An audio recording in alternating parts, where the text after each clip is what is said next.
อันหมู่มารราคีคอยบีบคั้นคอยขัดขวางทางสวรรค์ปั้นโทสะล่อให้หลงพะวงผิดจิตมายาคอยชักพาจิตใจให้ต่ำตม หากผู้ใดใจแกร่งไม่ถอยหน่วงไม่ติดบ่วงกิเลสเหตุคืนขมมุ่งทำดีมิหวั่นไหวระบมไม่สุดลมลาทางอย่างมั่นคงเมื่อนั้นไซ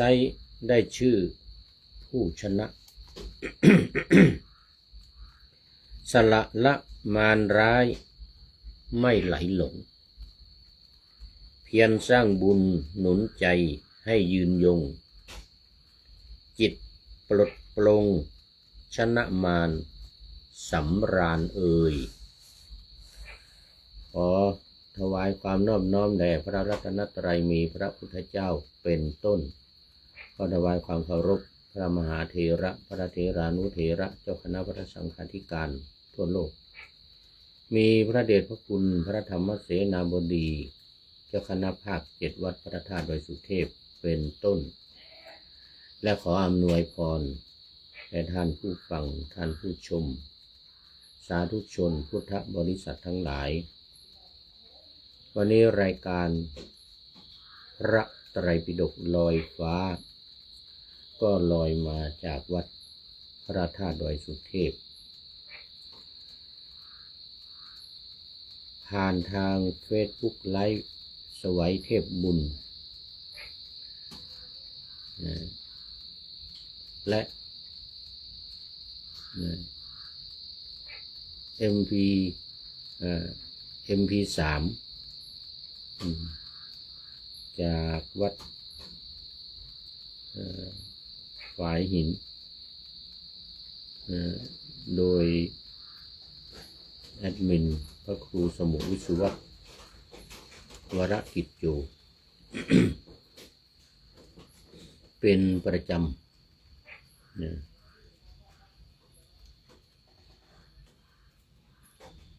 ก็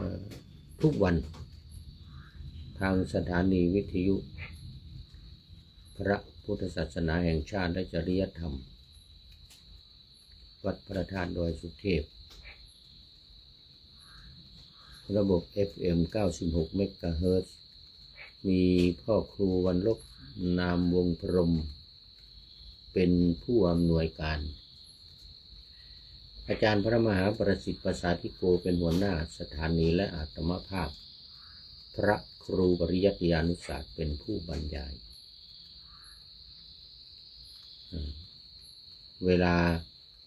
5 ทุ่มถึงเที่ยงคืนทุกวัน2สถานีวิทยุเพื่อการศึกษาพระพุทธศาสนาและวัฒนธรรมของวัดฝายหินตำบลสุเทพอำเภอเมืองจังหวัดเชียงใหม่มี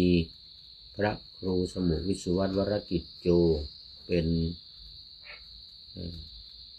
ผู้อำนวยการนำออกอากาศเวลา 8-9 นาฬิกาวันจันทร์ถึงวันศุกร์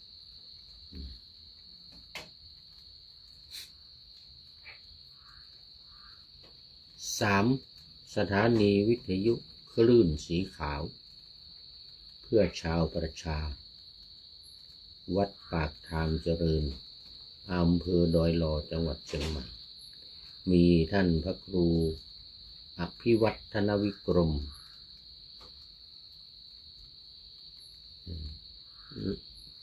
รองเจ้าคณะอำเภอดอยหล่อเจ้าอาวาสวัดปากทางเจริญเป็นผู้อำนวยการนำออกอากาศเวลาเดียวกันกับวัดฝายหิน 8-9 นาฬิกาวันจันทร์ถึงวันศุกร์3สถานีวิทยุ ชุมชนคณะสงฆ์อำเภอฝางสี่ใช่เนี่ยสี่สามวัดปากทางเจริญสี่วิทยุชุมชนคณะสงฆ์อำเภอฝางวัดพระพุทธบาทอุดม มีพระเดชพระคุณหลวงพ่อพระครูสุจิตตานุรักษ์หลวงพ่อเจ้าคณะอำเภอฝางเป็นผู้อำนวยการออกอาการเวลาเดียวกัน 8-9 นาฬิกาแล้วก็สุดท้ายที่ 5 สถานีวิทยุมจร.วิทยาลัยสงฆ์นครลำปางมีอาจารย์จิรศักดิ์ปันรำเป็นผู้อำนวยการสถานีนำออกอาการเวลาเดียวกันกับวัดฝายหิน 8-9 นาฬิกา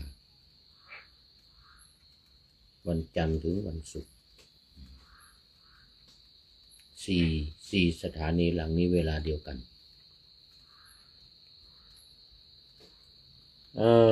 สำหรับวันนี้ก็ยังเดี๋ยวรายการอะไรเนี่ย โอ้วัดไตรปิฎกเราไปดูรอยฟ้าแล้วนี่นะยังเหมือนเดิมวันนี้ยังเหมือนเดิมพระไตรปิฎกเล่มที่25อุทธกนิกายอัตถกถาพระวินัยซึ่งมีหนังสือ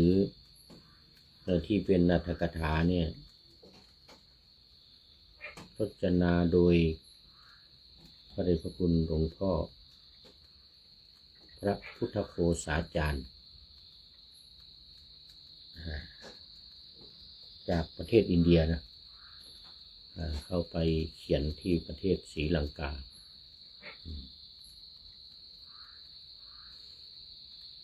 มี3 เล่ม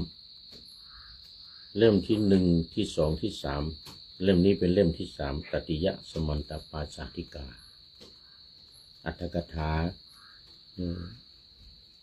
พระวินัยดังนั้นก็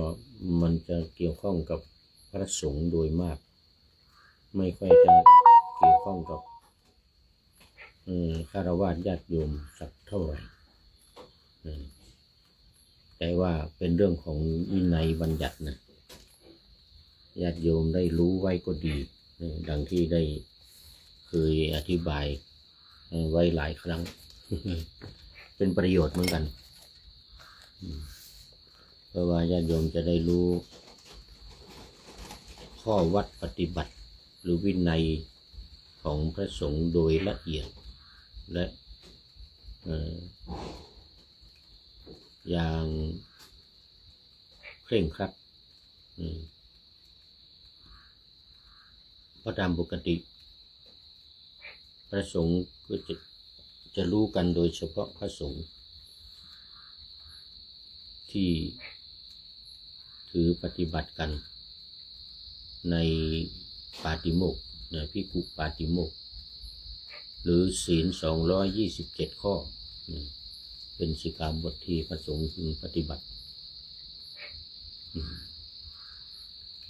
คราวนี้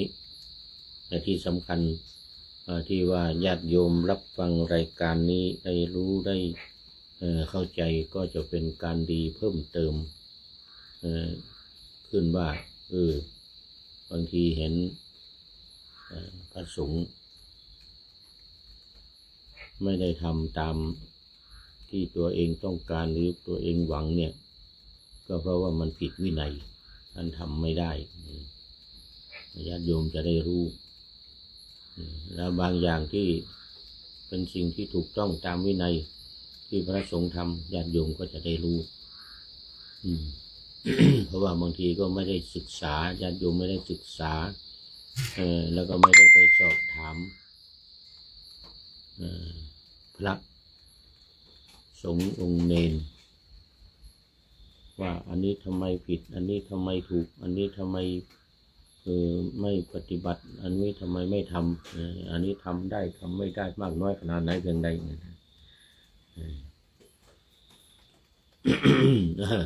ได้อธิบายไว้หลายครั้งวันนี้ยังอยู่ในเรื่องเดิมคือเรื่องของการถือนิสัยนิสัยนี้ก็มีอยู่4 อย่างคือ1ผ้าไตรจีวรผ้านุ่งห่มเครื่องนุ่งห่มนี่แหละ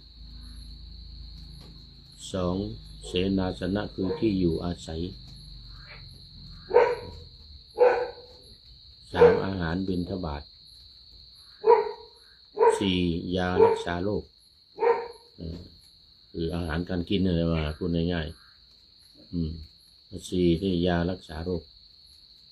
4อย่างนี้เขาเรียกว่าเป็นนิสัย4สำหรับพระอุปัชฌาย์หรืออาจารย์จะต้องให้แก่สัตถิวิหาริกหรืออันเตวาสิก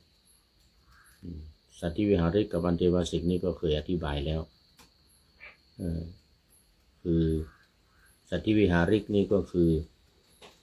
พระที่พระอุปัชฌาย์บวชให้เองส่วนอันเตวาสิกนั้นหมายถึงคนอื่นบวชแล้วมาขออยู่กับตัวเองมาขอพึ่งพาอาศัยอาหารบิณฑบาตอาศัยผ้านุ่งห่มอาศัยยารักษาโรคนะแล้วก็ที่อยู่อาศัยเนี่ยมาขออยู่ด้วยนะมาขอนิสัยนี่มาขอนิสัยมาขอนิสัยคือมาขออยู่ด้วยถ้าเป็นสัตถิวิหาริกนี่ก็คือมาขอบวชด้วยพระอุปัชฌาย์ก็เป็นผู้บวชให้แต่ถ้าไม่ได้บวชมาจากที่อื่นก็เป็นอาจารย์ธรรมดาเป็นอาจารย์ที่คอยอบรมสั่งสอนคอยให้ที่อยู่อาศัยให้เสนาสนะให้ยารักษาโรคให้อาหารการกินบิณฑบาตนี่นะตลอดถึงเครื่องนุ่งห่มผ้าสบงจีวรผ้าไตรนี่เป็นเรียกว่านิสัย4ขอนิสัย4มันเวลาพระบวชเนี่ยจะมีอยู่8อย่างนะนิสัย4อกรณียกิจอีก4อย่างที่พระอุปัชฌาย์จะต้องบอกให้แก่สัตถิวิหาริกทันทีในหลังจากที่อุปสมบทแล้วบวชแล้วสามเณรก็ตามบรรพชาเสร็จแล้วต้องบอกเลยนิสัย4กับอกรณียกิจ4อกรณียกิจ4เนี่ยเป็นเฉพาะภิกษุนะไม่ใช่ของสามเณรเป็นข้อห้ามที่จะต้องรีบบอกไม่อย่างนั้นเดี๋ยวผิดมีอยู่4อย่างเหมือนกัน เรียกว่าอกรณียกิจที่ทำไม่ได้ทำแล้วเป็นอาบัติปาราชิกขาดจากความเป็นภิกษุเลยก็1การเสพเมถุน2การถือเอาสิ่งของคนอื่นโดยไม่ได้รับอนุญาตเขาเรียกว่าอทินนาทานเลยนะอันนี้ห้ามเด็ดขาด3การฆ่ามนุษย์ฆ่าคนนี่นะไม่ได้รวมถึงฆ่าตัวเองด้วย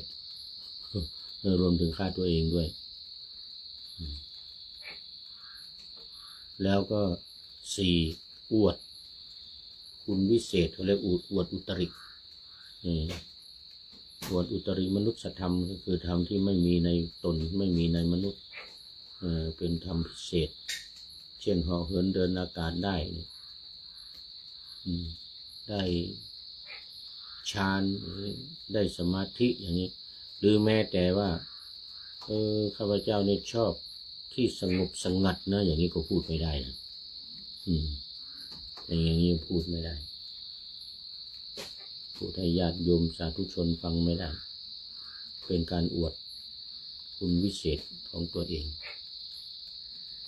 แต่ถ้าพูดให้กับพระด้วยกันคารวะพระสงฆ์ด้วยกันอย่างนี้ได้แต่พูดให้ญาติโยมฟังไม่ได้มันจะเป็นการอวดคุณวิเศษแล้วก็จะเป็นการถือโอกาสประชาสัมพันธ์ตัวเองเพื่อลาภสักการะอย่างนี้นะอย่างนี้ห้ามเด็ดขาดนี่เรียกว่าอกรณียกิจนิสัยสี่อกรณียกิจ8อย่างนี้ต้องบอกทันทีอันนั้นเวลาบวชเนี่ยจึงมีอนุศาสตร์เขาเรียกว่าอนุสาสนาจารย์พระกรรมวาจารย์แล้วก็อนุสาวนาจารย์กรรมวาจาจารย์คอยบอกนิสัยสี่กรณียกิจสี่ให้แก่สัตธิวิหาริกที่บวชใหม่ผสมบทเสร็จปุ๊บบอกทันทีเลยบอกทันทีเลย วันนี้มาในเรื่องนิสัยต่อจากเมื่อวานนี้วันนี้จบแน่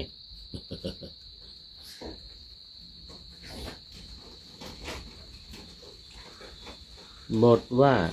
ยาจิยะมาเนนะมีความว่าผู้อันภิกษุไข่นั้นออกปากขอถ้าภิกษุไข่แม้เธอบอกว่าท่านจงออกปากขอกับเราดังนี้แต่ไม่ยอมออกปากขอเพราะมานะเพราะมีความถือตัวแล้วก็ไม่ขอนิสัยเนี่ยนะไม่ขอนิสัยทั้ง4อย่างเนี่ยเธอพึงไปอันนี้บอกว่าอันนี้นี่การขอในกรณีที่ภิกษุเป็นไข้ไม่สบายเนี่ยจะได้ขอนิสัยต่อพระอุปัชฌาย์หรือครูบาอาจารย์หรือเจ้าอาวาสหรือใครที่จะไปอยู่ด้วยโดยเฉพาะพระอุปัชฌาย์หรืออาจารย์ที่จะคอยแนะนำคำสอนอบรม2 บทว่าผาสุโหติมีความว่าความสำราญผาสุนี่คือความสำราญมีด้วยอำนาจแห่งการได้เฉพาะซึ่งสมถะและวิปัสสนาอันที่จริงพระโสดาบันย่อมไม่ได้เลยซึ่งบริหารนี้พระสกทาคามีพระอนาคามีและพระอรหันต์ก็ไม่ได้บุคคลผู้มีปกติได้สมาธิหรือวิปัสสนาอันแก่กล้าแล้วย่อมไม่ได้บริหารนี้อันคำที่จะพึงกล่าวย่อมไม่มีในภาละปุถุชนคือคนพาลนั่นนะผู้ละเลยกรรมฐานเสียแท้แต่สมถะก็ดีวิปัสสนาก็ดีของภิกษุใดแลยังเป็นคุณชาติอ่อนภิกษุนั้นย่อมได้บริหารนี้แม้ปวารณาสงเคราะห์คือทรงอนุญาตให้เลื่อนปวารณาไปทำในวันเพ็ญเดือนภายหลังเลื่อนไป1 เดือนก็ตามก็การขอวิปัสสนาขอสมถะหรือการเรียนกรรมฐานสมถะและวิปัสสนาเนี่ยจะต้องพึงขอจากพระอุปัชฌาย์หรือขอจากอาจารย์แต่ในกรณีที่เป็นตัวเองเป็นพระโสดาบัน เป็นอริยบุคคลเนี่ยนะโสดาบันไปจนถึงพระอรหันต์เนี่ยก็ไม่จำเป็นไม่จำเป็นต้องเรียนต้องขอนิสัยจากพระอาจารย์หรืออุปชฌาย์เพราะว่าตัวเองเก่งแล้วว่างั้นเถอะเก่งแล้วทำได้แล้วเป็นอริยบุคคลแล้วอย่างเงี้ยแต่สำหรับปุถุชนคนธรรมดาบวชเข้ามาแล้วยังไม่ได้คุณวิเศษอะไรยังไม่ได้คุณวิเศษอะไรนี่ก็จะต้องจะต้องถือจากพระอุปัชฌาย์ทันทีหรือจากอาจารย์ที่จะไปขออยู่ด้วยนะอาจารย์ที่จะไปขออยู่ด้วยนั้นทันทีเป็นอันดับแรกเลยโดยเฉพาะสัตธิวิหาริกที่พระอุปัชฌาย์บวชให้เนี่ยอย่างที่ว่าเมื่อกี้เนี่ยจะต้องบอกทันทีเลยในเรื่องกรรมฐานเนี่ยสมถะหรือวิปัสสนาก็ตามโดยเฉพาะกรรมฐาน5อย่างมีหนังเป็นที่สุดผมขนเล็บฟันหนังเนี่ย5อย่างนี้มีหนังเป็นที่สุดก็คือว่ามีผมเป็นต้นมีหนังเป็นที่สุดผมขนเล็บฟันหนังเกสาโลมานะขาทันตาตะโจเนี่ยถ้าอุปัชฌาย์เวลาบวชเสร็จจะต้องรีบบอกทันทีเลยคือจะต้องรีบสอนกรรมฐานเพื่อนำไปปฏิบัติสั้นๆก่อนกรรมฐานมันมีเยอะสมถกรรมฐานนี่มีอยู่50ก็ได้40หัวข้อใหญ่ๆสำคัญแล้วก็วิปัสสนานี่มี73หัวข้อสำคัญแบ่งเป็น6หมวดเป็นหมวดขันธ์5นี่ก็5ข้ออายตนะ12มีอีก12ข้อเป็น17แล้วก็หมวดธาตุ18เป็น35แล้วก็อินทรีย์อีก22เป็น57อริยสัจ4เป็น61และปฏิจจสมุปบาท12เป็น73ข้อนี่73ข้อนี่จะต้องถือนิสัยเวลาเข้าไปอยู่กับใครหรือเป็นสัตธิวิหาริกนี่ก็พระอุปัชฌาย์พูดสวดอนุสาวนาจารย์หรือกรรมวาจาจารย์แล้วแต่อุปัชฌาย์จะมอบหมายให้เป็นผู้ที่บอกส่วนใหญ่อุปัชฌาย์จะต้องสอนก่อนสอนกรรมฐานเนี่ยในที่นี้บอกว่าเฉพาะคนที่ยังเป็นปุถุชนคนที่ยังมียังเป็นคุณชาติอ่อนสมถะอ่อนวิปัสสนาอ่อนนะเวลาไปอยู่กับอาจารย์คนไหนจะต้องขอเรียนสมถกรรมฐานในวิปัสสนากรรมฐานอย่างสมถะมี40ก็จริงมี7หมวดเลยหมวดที่1สุภะ10อย่างอนุสติก่อนอนุสติ10มีพุทธานุสติเป็นต้นอนุสติ10อสุภะกรรมฐานอีก10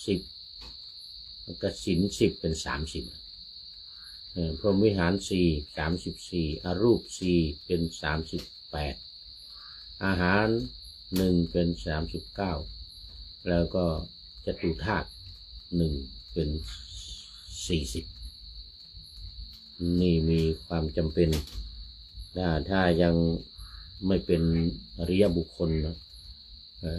ขั้นโสดาบันขึ้นไปเนี่ยนะจะต้องขอนิสัยให้กับพระอุปัชฌาย์หรืออาจารย์ที่ไปอยู่ด้วย มี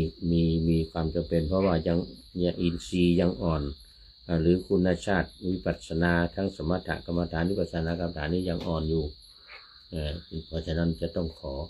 องศึกษาได้ปฏิบัติขณะที่เป็นสัตธิวิหาริกตามกำหนด5 ปีนะต้องอยู่กับพระอุปัชฌาย์5 ปีหรือเป็นอาจารย์ไปขออยู่กับอาจารย์นี่ก็ขอนิสัยอยู่นี่ตามกำหนดตามเวลาที่ขอ1 ปี 2 ปี 3 ปีก็ได้แต่ถ้าเป็นอุปัชฌาย์นี่บังคับเลยต้อง5 ปีต้องเรียนกรรมฐานต้องฝึกกรรมฐานนี่ฝึกปฏิบัติกรรมฐานเรียนเสร็จแล้วก็ไปปฏิบัติในป่าในที่นั่นที่นี่อะไรอย่างเงี้ย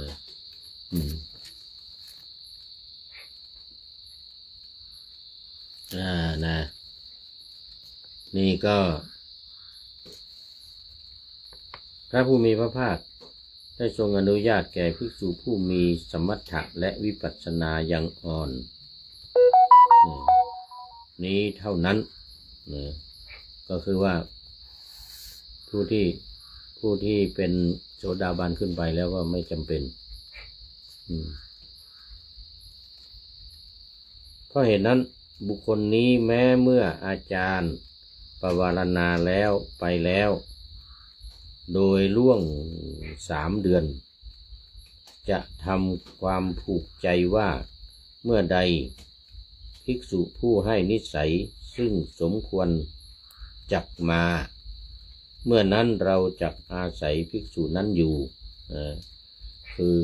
หลังจากออกพรรษาแล้วเนี่ยปวารณาเสร็จเรียบร้อย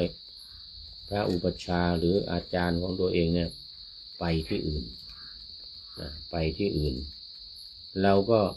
จะต้องคอยพระอุปัชฌาย์นั้นกลับมาเราจึงขอสมถกรรมฐานวิปัสสนากรรมฐานเนี่ยแล้วขอนิสัยจนถึงวันอาสาฬหปุณณมี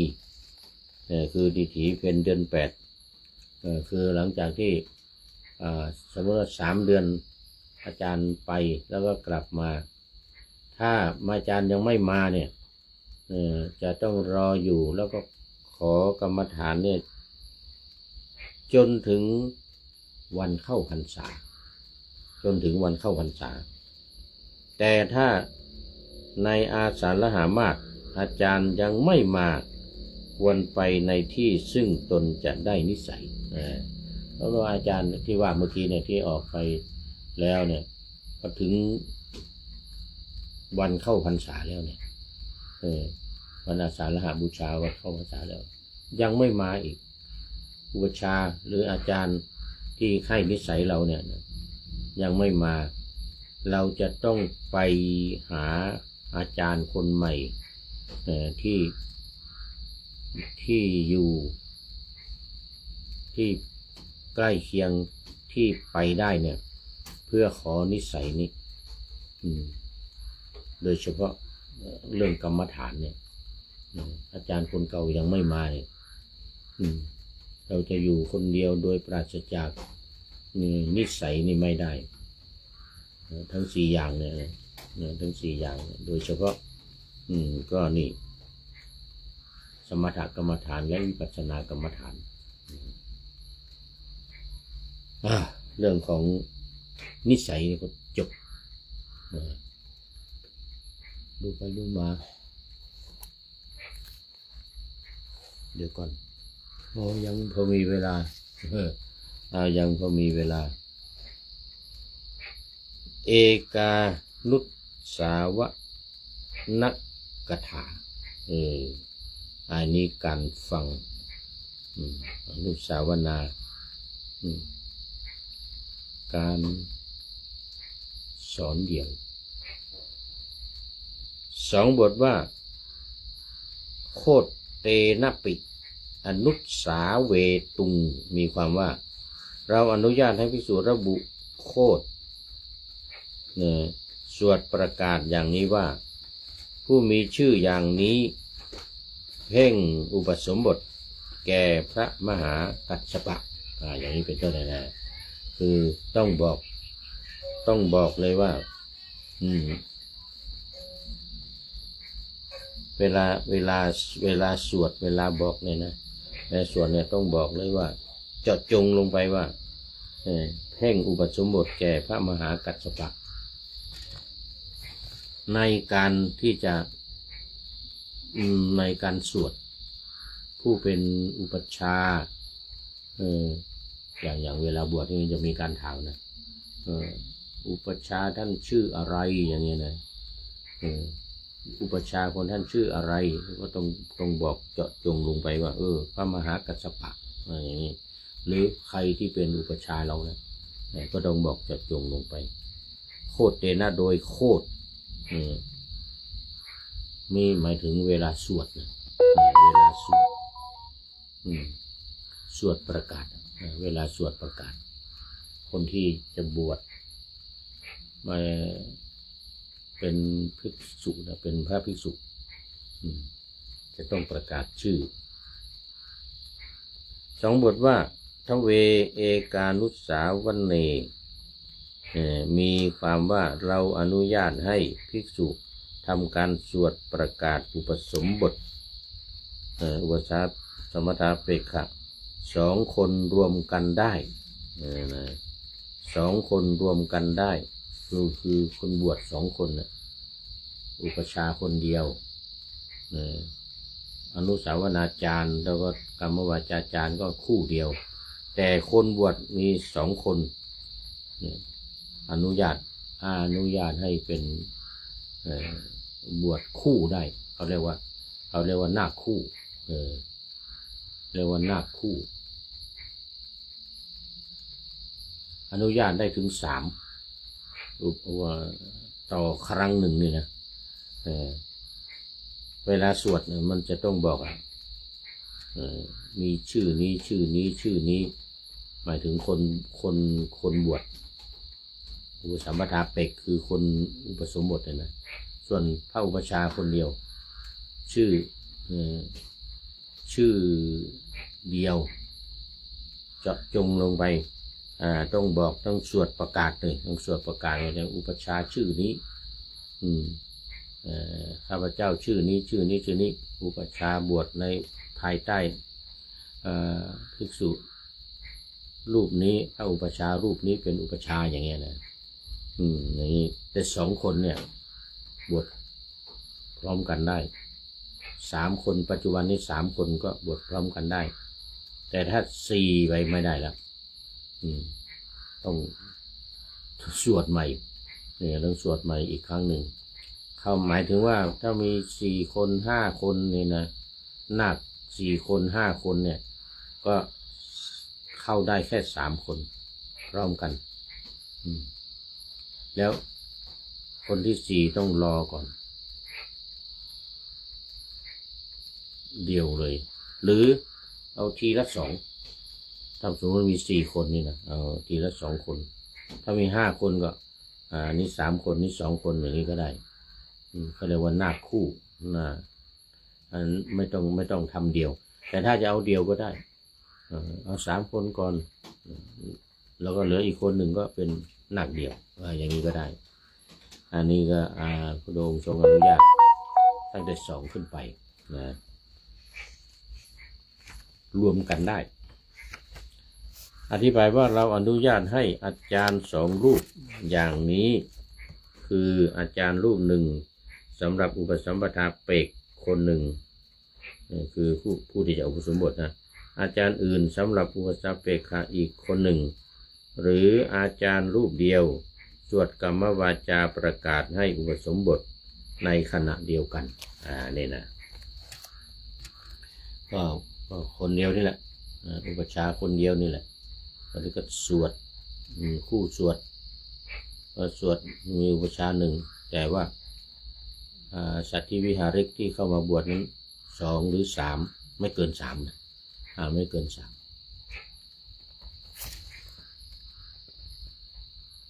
คำว่าทเวตะโยเอกานุสาวเน กาตุตันจะโหเอเกนะอุปชาเยนะมีความว่าเราอนุญาตให้ภิกษุทำการสวดประกาศชน2 คนหรือ3 คนรวมกันโดยนัยยะก่อนนั่นแลและเราอนุญาตอนุสาวนากิริยานั้นแลด้วยอุปชารูปเดียวอุปชารูปเดียวอย่างที่ว่าเมื่อกี้นี้เพราะเหตุนั้นอุปสัมปทาเปกขะ2 คนหรือ3 คนอนาจารรูปเดียวพึงสวดประกาศ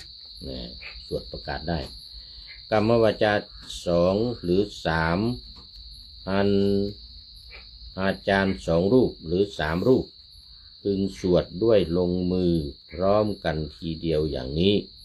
คืออาจารย์รูปหนึ่งพึงสวดแก่อุปสัมปทาเปกขะรูปหนึ่งแยกกันไปแต่ถ้าอาจารย์อีกต่างรูปอุปชาก็ต่างรูปกันคือพระติสสะเถระสวดประกาศสัทธิวิหาริกของพระสุมาณเถระพระสุมาณเถระสวดประกาศสัทธิวิหาริกของพระติสสะเถระและต่างเป็นคณะปูรกะของกันและกันอย่างนี้ก็ควรก็คือว่ามีเพียง2 คนมีเพียง2 คนมีอุปชา1 คนแล้วก็มีอุปชา2 คนเหมือนกันพอเวลาสวดในเวลาสวดเนี่ยคนนี้บวชให้สวดให้คนนี้ไม่ว่าคนเดียวหรือ2 คนหรือ3 คนนะคนนี้สวดนี่เป็นอุปชาแล้วก็ถ้าลูกศิษย์ของคนนี้มีอีกสัทธิวิหาริกของคนนี้มีอุปชาอีกคนหนึ่งก็เป็นคนสวดให้อุปชาคนนี้แต่ถ้ามีอนุสาวนาจารย์แล้วก็มีกรรมวาจาจารย์ด้วยอีกคนหนึ่งเป็น3ก็ยิ่งดีโอ้ตอนนี้ขอต้อนรับ FC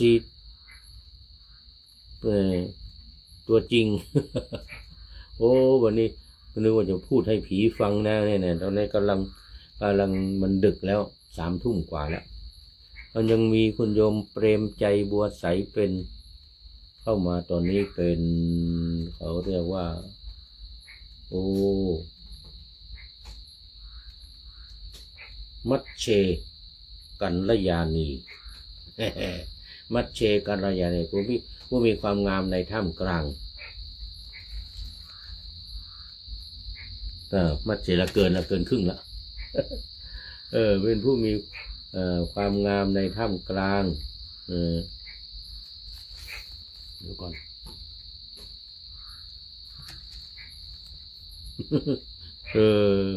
โอ้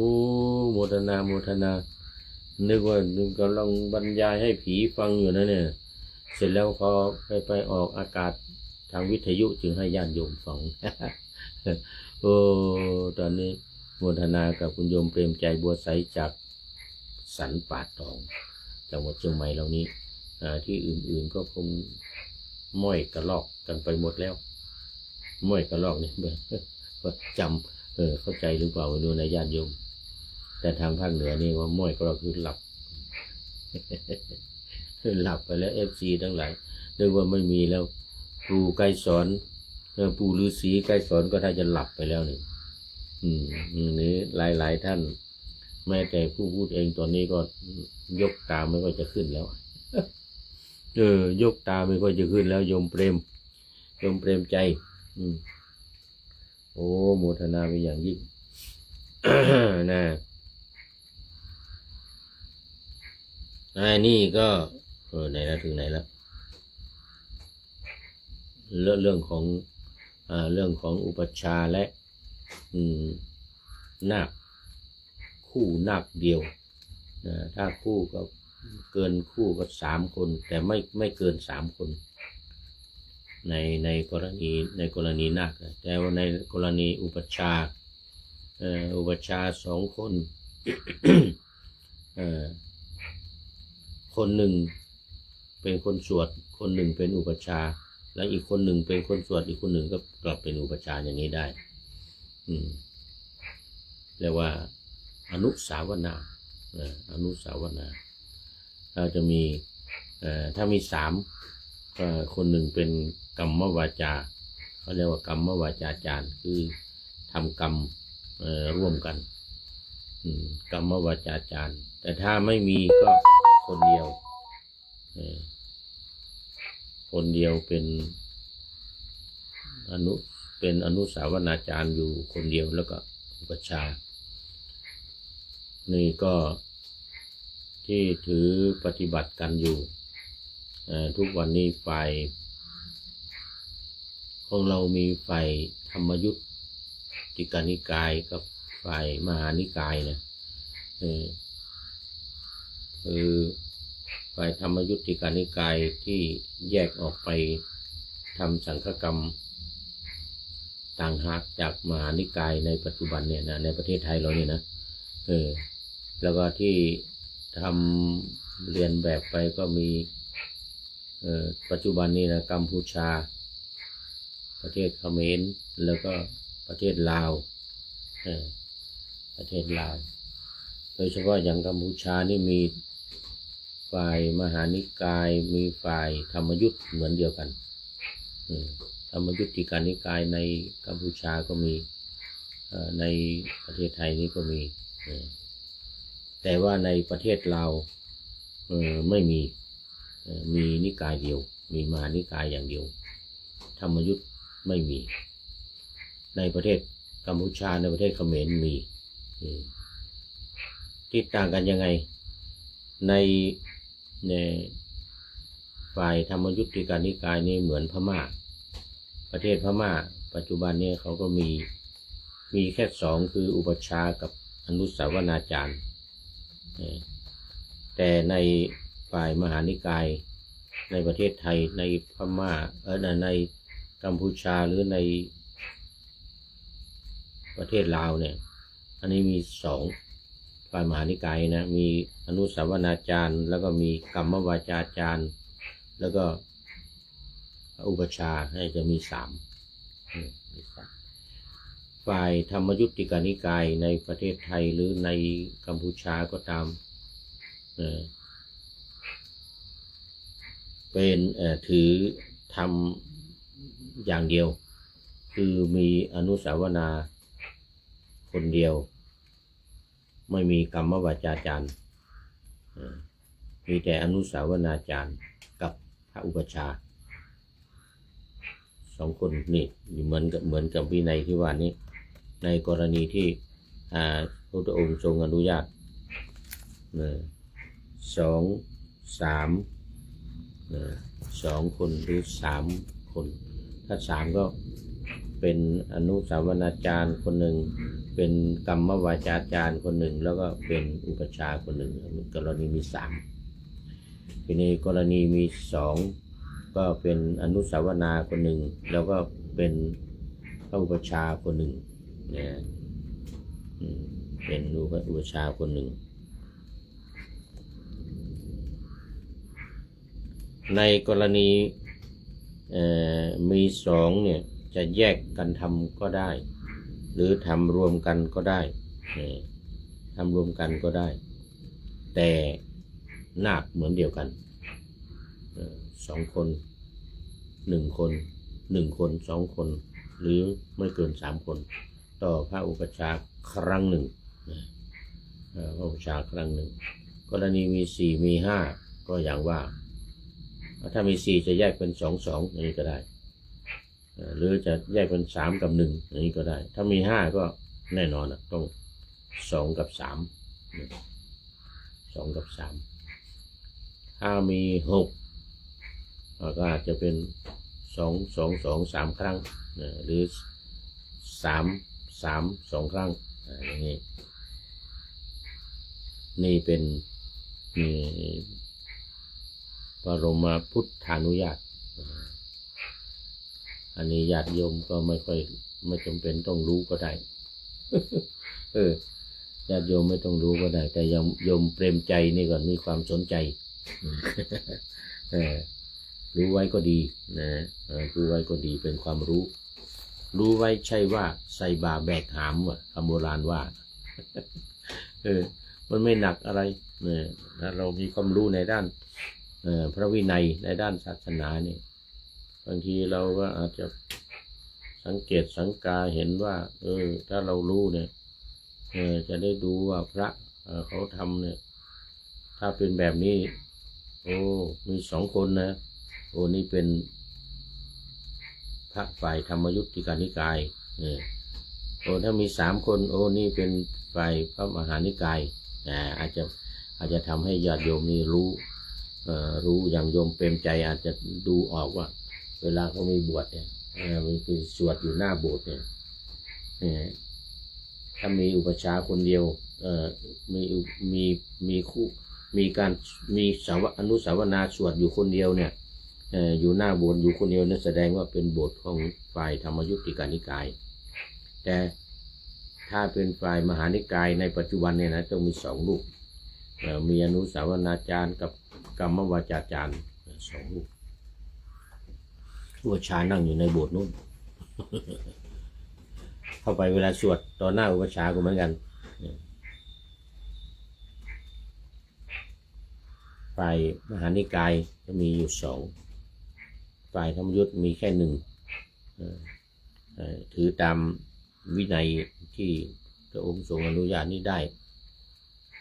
อุปชฌาย์1แล้วก็อนุสาวนา1ก็พอแล้วแต่ในกรณีเนี่ยมีมาก3 คนเนี่ยทเวตะโยเนี่ยก็มี3 คนก็อนุญาตได้เป็นอุปชฌาย์1อนุสาวนาจารย์1กรรมวาจาจารย์1ก็เป็น3สังเกตเห็นได้เลยโยมเปรมใจถ้าไปงานบวชเห็นพระสวดอยู่หน้ากุฏิหน้าโบสถ์เขาจะมาสวดซ้อมสวดถามอยู่ที่หน้าโบสถ์นะถ้ามีสวดคนเดียวมันแสดงว่าเป็นฝ่ายธรรมยุทธิกานิกาย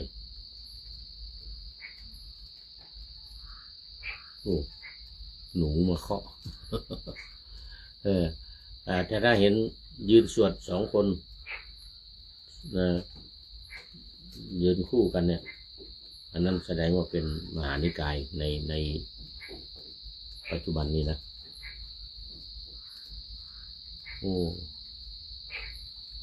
หนูมาเสียงดังเลยกุฏินี่มีหนูเยอะข้างบนนี่ไม่ได้วิ่งกันอยู่บนเพดานนี่นะ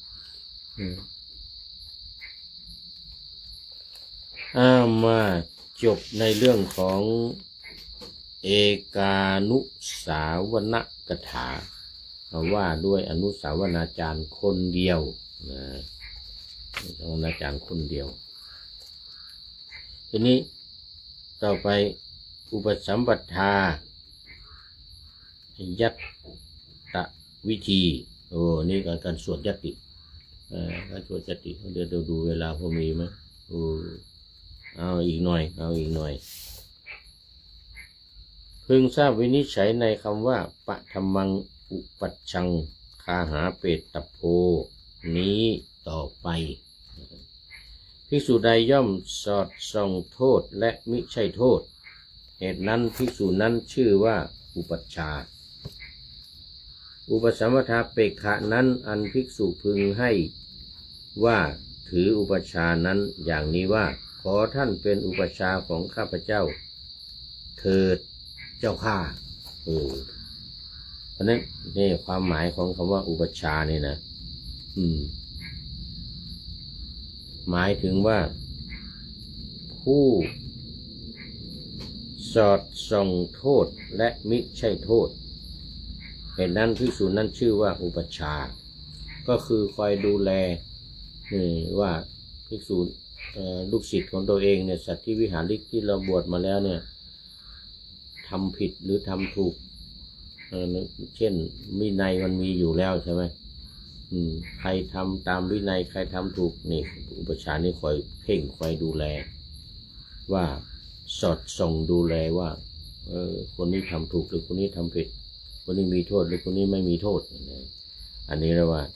สอดส่องดูโทษและไม่ใช่โทษสิ่งที่ผิดหรือไม่ผิดคอยดูแลจึงมีความหมายว่าอุปัชฌาย์คำว่าอุปัชฌาย์นี่แปลว่าเพ่งนะการเพ่งดูการดูแลนี่เองการดูแลสัตว์วิหาริกของตัวเองเขาเรียกว่าเป็นอุปัชฌาย์ที่คอยอบรมสั่งสอนแนะนำสิ่งที่ถูกสิ่งที่ผิดวินัยไหนผิดวินัยไหนถูกก็อธิบายให้สัตว์วิหาริกฟังนี่เรียกว่าอุปัชฌาย์อุปะแปลว่าเข้าไปใกล้แปลว่าใกล้ชาเนี่ยชายะตัวเนี่ยมันมาจากชาธาตุแปลว่าเพ่งเพ่งดูจ้องดูเพราะฉะนั้นอุปัชฌาย์คือคนที่คอยดูสัตว์วิหาริกที่ตัวเองบวชให้แล้วเนี่ยว่าอันไหนถูกอันไหนผิดชี้แจงอธิบายให้ฟังถ้าผิดก็ต้องทำโทษหรือว่าชี้โทษให้ฟังว่าอันนี้ผิดนะถ้าถูกก็อธิบายให้ฟังนี่ถูกต้องอันนี้ไม่มีโทษนี่คือความหมายของคำว่าอุปัชฌาย์มันมีอุปัชฌาย์ในปัจจุบันเขาเรียกอุปัชฌาย์เป็ดอุปัชฌาย์เป็ดยังไงอุปัชฌาย์เป็ดคืออุปัชฌาย์ที่บวชแล้วทิ้งบวชแล้วไม่ดูแลไม่เอาใจใส่สัตว์วิหาริกของตนหรืออันเตวสิกของตนเหมือนกับเป็ดแล้วไข่แล้วมันทิ้งเลยแต่ไก่นี่ไม่ได้ไก่นี่มันไข่แล้วมันจะคอยดูแลคอยฟักให้ออกลูกออกมาใช่ไหมไข่นี่จะไม่ทิ้งไก่นี่จะไม่ทิ้งลูกแม่ลูกเกิดมาแล้วเนี่ยไก่นี่ก็จะคอยดูแลลูกเลี้ยงลูกเป็ดมีไหมเป็ดเลี้ยงลูกมีไหมมี เกิดมาแล้วก็ปล่อยเลยเราใครอยากจะได้เป็ดจะต้องเอาไข่เป็ดเนี่ยมาฟักมาให้มันเป็นตัวเองแม่เนี่ยไม่สนใจหรอกไม่สนใจลูกไม่สนใจไข่ของตัวเองด้วยซ้ำไปไข่ที่ไหนวางเลี่ยราดหมดมันไม่ดูแลแต่ไก่นี่ไม่ได้นะไก่นี่มันจะต้องมีที่ให้มันเก็บนะมันจะไข่อยู่กับที่แล้วก็จะคอยดูแลให้ความอบอุ่นให้ออกเป็นลูกมาแต่เป็ดเนี่ยต้องเอาไปคนหรือคนเลี้ยงคนดูแลต้องเอาไปฟักเองต้องไปทำให้มันเกิดลูกมาเองนะ นี่ความต่างกันความหมายของอุปัชฌาย์นี่ก็คือว่าบวชแล้วต้องคอยดูแลลูกศิษย์คอยเพ่งเข้าไปว่าเพ่งนะอุปัชฌาย์เนี่ยแปลว่าเพ่งคือคอยสอดส่องเนี่ยคอยส่องโทษหรือไม่ใช่โทษนี่ความหมายของคำว่าอุปัชฌาย์ส่วนอุปสัมปทาเปกนั้นภิกษุพึงให้ถืออุปัชฌาย์นั้นอย่างนี้ว่าขอท่านจงเป็นอุปัชฌาย์ของข้าพเจ้าเถิดนี่เอาไว้วันนี้ก็เอาไว้แค่นี้ก่อนในหัวข้อว่าอุปสัมปทายัตตวิธีอุปสัมปทายัตตวิธีเอาไว้แค่นี้ก่อนแล้ววันนี้หมดเวลามี FC อยู่หนึ่งFC ตัวจริงFC ตัวจริงอยู่หนึ่งเป็นเข้ามาเก้เป็นมัชเชกัลยาณีผู้มีความงามในท่ามกลางตอนนี้ใกล้จะหมดเวลาแล้วเป็นปริโยสานกัลยาณี ทั้งสองอย่างเลยตอนนี้ใกล้จะหมดเวลาเป็นปริโยสานนะเด่นปริโยสานกัลยาณีผู้มีความงามในที่สุดคุณโยมเปรมใจวันนี้เขามาเป็นสุดท้ายของรายการเหมือนกันขอโมทนาเป็นอย่างยิ่ง โอ้แต่มีโปรไฟล์เข้ามาเป็นพระนึกไม่ออก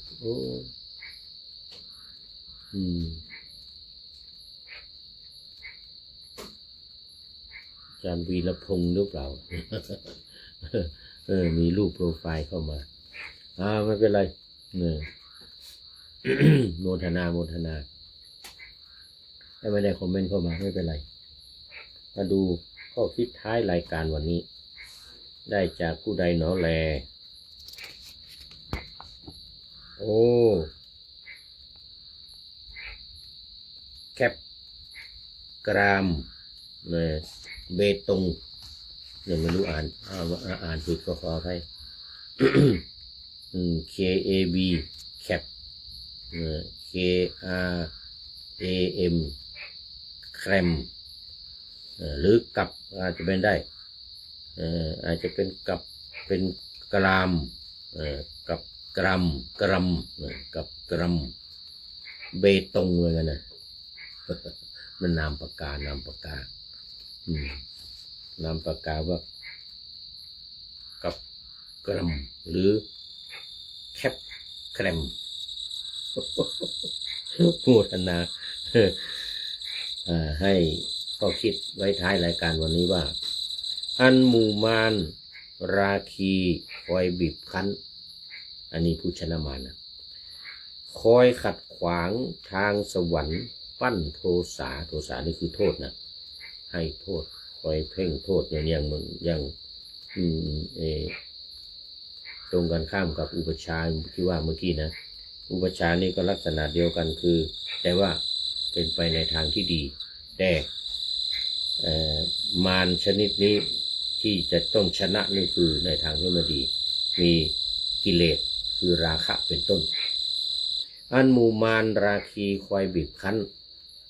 คอยขัดขวางทางสวรรค์ปั้นโทสาล่อให้หลงพะวงผิดจิตมายาคอยชักพาจิตใจให้ต่ำตุ่มหากผู้ใดใจแกร่งไม่ถอยหน่วงไม่ติดบ่วงกิเลสเหตุขื่นขมมุ่งทำดีมิหวั่นไหวระบมไม่สุดล่มลาทางอย่างมั่นคง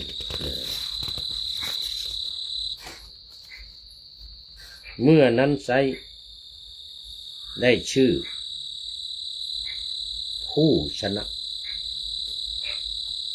สละละมารร้าย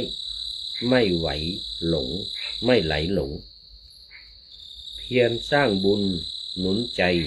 ให้ยืนยงจิตปลดปลง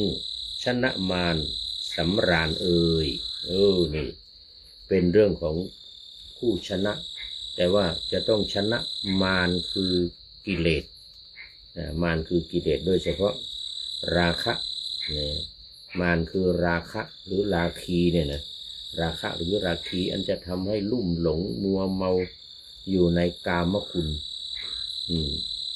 รูปเสียงกลิ่นรสโผฏฐัพพะอะไรทั้งหลายชื่อว่าเป็นมารถ้าชนะได้เรียกว่าไม่ไหลหลงก็มีความสุขอุ่นใจอย่างยืนยงแล้วเมื่อจิตปลดปลงได้ก็เรียกว่าชนะมารอันนี้ผู้พิชิตหรือผู้ชนะมารนโมทนาขอบคุณกับผู้ใช้นามปากกาว่ากับกรัมเบตงเนี่ยกับกรัมเบตงไว้หน้าที่นี้เป็นอย่างยิ่งขอนำพระไตรปิฎกลอยฟ้าไปจากผู้ฟังทั้งหลายในโลกล่าวันต่อไปจะได้จรย้อนกลับมาสู่สถานีใหม่ให้ท่านฟังอย่าลืมเปิดวิทยุหรือเครื่องรับโทรศัพท์โมบายคอมพิวเตอร์ผัง